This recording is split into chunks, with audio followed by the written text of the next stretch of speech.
Hi everyone, we're ready to roll into our next module, which will cover weeks 12 and 13. And in this part, we're really putting together what we've learned in our annotated bibliography in the forms of a specific outline. And then we're going to follow that up with our rough draft and then roll into week 14's peer review.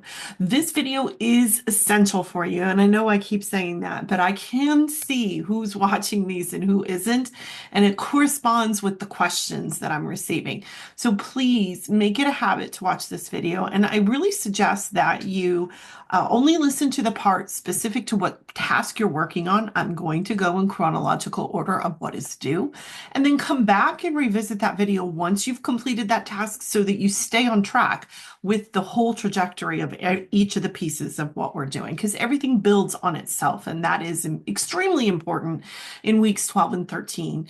And as we roll into week 14, because part of what you need to complete for week 14, you're going to do at the end of week 13. That's why watching this video is essential. Alrighty, so I'm going to share my screen and I'm going to walk you through everything on Blackboard so that you have a visual of what it is that I'm talking about and you know where you're going.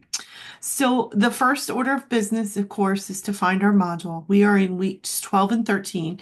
12 and 13 are going to straddle spring break. So we have through April 6th, then we have the week of the 7th through the 13th off, and then all of the module will be due on April 20th once you return from spring break. I am not requiring you to work over spring break.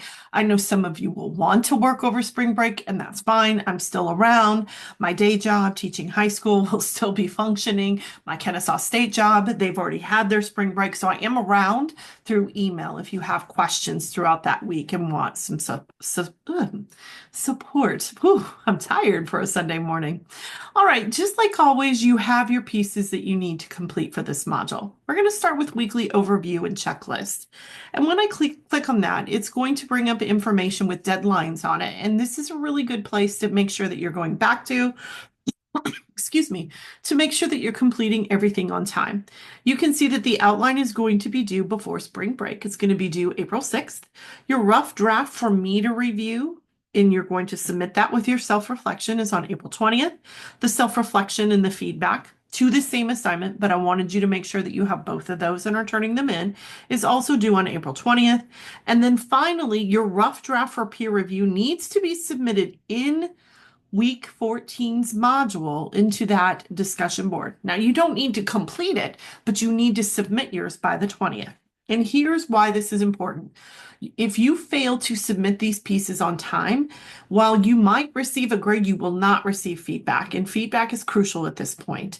So making sure that you're staying on track with the due dates and turning the assignments in as they are required, reading the assignment guidelines thoroughly so you know what is expected will support you in receiving points. It's an all or nothing type of thing. Either you did the work right or you didn't do the work right. And if you didn't do the work right, you're missing out on feedback and your grade will suffer as a result.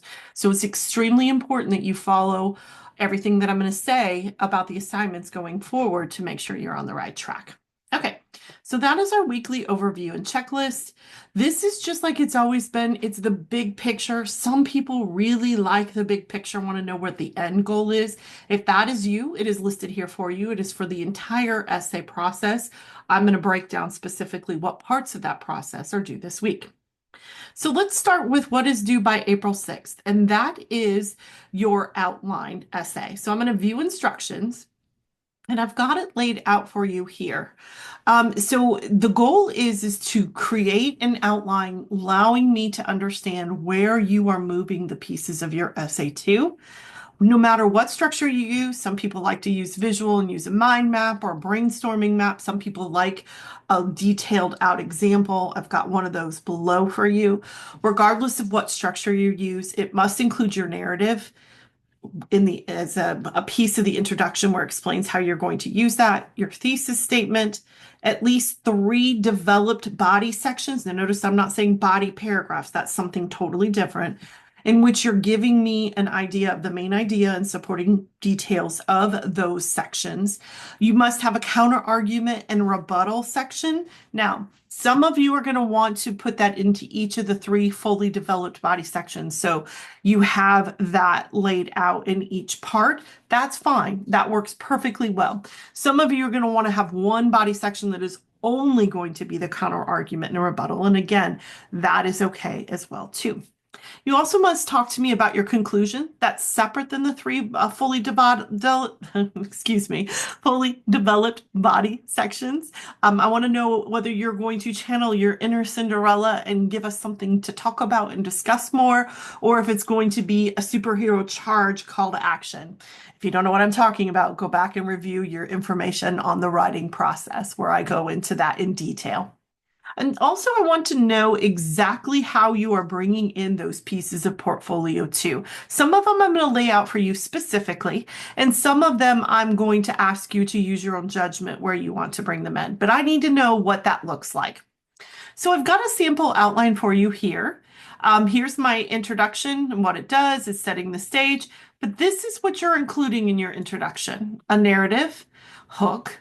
This comes from Portfolio 2. How are you going to use that? Now, I don't want you to just copy and paste your narrative in here, but say, I told a story about this. This is how it connects to my thesis. So I can understand why you're providing this narrative here. If your narrative did not connect to your topic, this is a good time to go back and revise that narrative for more points and resubmit it to Portfolio 2 as you develop it for Portfolio 3. You also want to then transition into the background and context of the issue. This comes from Portfolio 2 in your definition work. And then you want to provide a listing of the key terms that are going forward into your final paper. Now, part of this you did in Portfolio 2, part of this you did in the thesis. I've given you feedback on all of those pieces. I'm not asking for you again to copy and paste those pieces here, but at this point, what of those terms are you pulling through? And are you adding some additional ones? I don't need the definitions for them. I just need a listing of terms just to make sure that you're clearly defining everything that needs to be defined before you get into the argument of your paper. Then end this section of your introduction outline with your working thesis statement. This gives me one more pass at that working thesis statement. Now, I've seen some of you turn in your thesis statement in your annotated bibliography, and it's exactly the draft that you turned in on your thesis statement. Please go back and review that feedback from me. Each one of you that did turn that in, I gave you specific structural thoughts about how to improve that thesis. And I'm still seeing some very weak thesis statements that are copy and pasted in. So it's important that you review that feedback from me. And then you're going to label out your main argument sections. Now, these are not paragraphs. These are not body paragraphs. These are body sections, and they follow see it. Again, this is something I brought up back with the writing process, but if you've forgotten what it is, I've included the graphic here for you. You need to have at least 3 of these that you are attending to within your paper. You can do 2 if you're doing a problem and solution. So maybe I'm going to do history, this is the problem, and the solution is an economical argument. But there are very rare instances where that will actually work. So I would encourage you to reach out to me so that I can make sure and guide you through that. I've only seen 3 so far that are going to work that way out of the 175 students that I have in English 1101 across Kennesaw State and ChattTech this year. So it is important that you reach out to me so that I can give you that feedback. Once you choose that lens, you want to give me the main idea. How does this lens connect to your thesis statement? You are going to detail that out for me. Then provide a supporting detail 1, 2, and 3. These come from a combination of your Portfolio 2 pieces and your research and your annotated bibliography. Now let's take a break here for a second. Let's talk about that research and how we incorporate it in here. Instead of it being copy and paste from your annotated bibliography, you're taking bits and pieces of it and connecting it to your argument. This is called synthesis. Google is your friend if you don't know what I'm talking about. When you synthesize an argument, you're combining the elements in a conversation with one another. A good rule of thumb is this: if you have a body paragraph where you cited a source and only one source, you are summarizing, you are not creating an argument. Instead, what it should be is my main idea is this: dogs are better than cat. And then I have two sources listed after that, dogs are better than cats, that support me and say the same thing. I'm summarizing, I'm synthesizing those arguments together. I'm not detailing each one out individually and providing direct quotes, and that's not the point. At this point, it's about your argument and using the sources to back you up. You are required to use 6 sources overall in your paper. You can use more, but you cannot use less. And then finally, what I want you to do for each of your argument pieces is I want you to provide a very specific explanation of how you're using those pieces from Portfolio 2 to support the work that you're doing in each main argument body section of your paper. So that was main argument 1 listed for you here. And underneath, I've given you an example from my paper. So my paper, my first main argument that I'm going to look at is economics. I explain that the gig economy creates unstable financial conditions, so I don't say there's an economical concern. Instead, I make sure that it connects back to the economics. There's a clear connection there. Supporting detail, many gig workers lack access to employer-sponsored health insurance or retirement plans. I'd probably bring my exemplification paragraph in here and give real-world examples of that. My supporting 2 and supporting 3 details are going to come from my research, where I'm combining those elements together about it being inconsistent and unpredictable when it comes to wages, and that there's different platforms that profit without guaranteeing that living wage. That's going to come from research. I can't just say that. I have to back those things up with evidence. And so I'm going to use my sources to do that.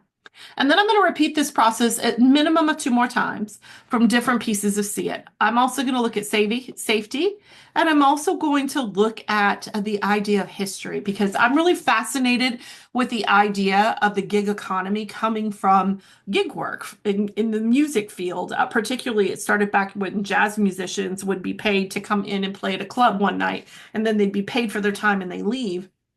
And theoretically, it's the same thing as somebody driving a car, but the idea of driving a car, there's consistent expenses that happen. Not that I understand with musicians, there's things you have to do. I'm a musician myself. I get it. You're a guitarist. You got to replace the strings. You got to tune it. You got to do the things, but it's a lot less of a cost when we're talking about the wear and tear in a car, or paying for gasoline, or paying for car insurance. The cost is not the same. So to call this work similar to the idea of jazz and being a musician is not the same compensation wise as being a person who is giving their car, a very expensive piece of machinery, to these companies to use to profit off of their services.